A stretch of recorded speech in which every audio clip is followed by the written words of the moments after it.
माता रानी की भक्त। किसी नगर में कौशिक नाम का एक क्रोधी और निष्ठुर ब्राह्मण रहता था। उसे क्रोध की बीमारी थी। उसकी पत्नी शांडिली माँ दुर्गा की बड़ी भक्त थी। वह बड़ी पवित्रता और कोढ़ से सड़े गले पति को सर्वश्रेष्ठ पुरुष और पूजनीय समझती थी।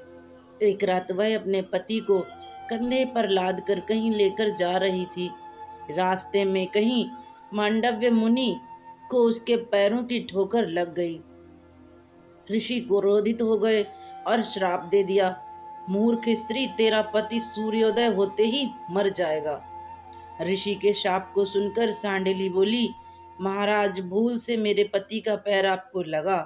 जानबूझकर आपका अपमान नहीं किया, फिर भी आपने श्राप दिया। मैं शाप देती हूँ कि जब तक मैं न कहूँ तब तक सूर्य ही उदय न हो। मांडव्य आश्चर्य में पड़े खड़े थे। उन्होंने कहा, तुम इतनी बड़ी तपस्विनी हो कि सूर्य की गति को रोक सकती हो? सांडिली बोली, मैं तो भगवती की शरणागत हूँ। वही मेरे पति धर्म और पतिव्रत की रक्षा करेंगी। उसकी बात निष्फल नहीं रही। सूर्य अगली सुबह से लेके 10 दिन तक नहीं निकले। ब्रह्मांड संकट में आ गया। देवताओं को बड़ी चिंता हुई। वे अनुसुईया जी के पास पहुंचे। अनुसुईया जी सबसे बड़ी पतिव्रता स्त्री थीं। उनका प्रभाव देवों से भी अधिक था। देवों ने कहा, माता, एक पतिव्रता के प्रभाव के कारण संसार में संकट आ गया है। आपके ज्यादा योग्य संसार में कोई और स्त्री नहीं होगी जो एक पतिव्रता सांडिली को समझाकर उसका क्रोध शांत कर सके।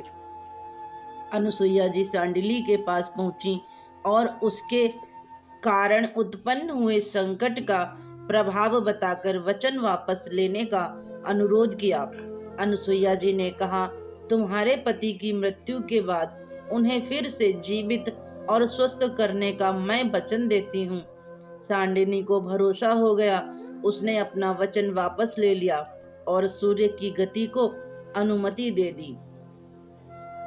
सूर्योदय के साथ ही मांडव्य के श्राप के कारण उसका पति मर गया।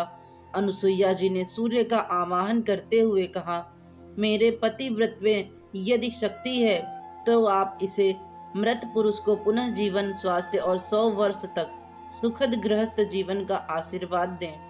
मांडव्य ने इसे अपने अहम का प्रश्न बना लिया है और बोले, मेरे शाप को कोई काट नहीं सकता।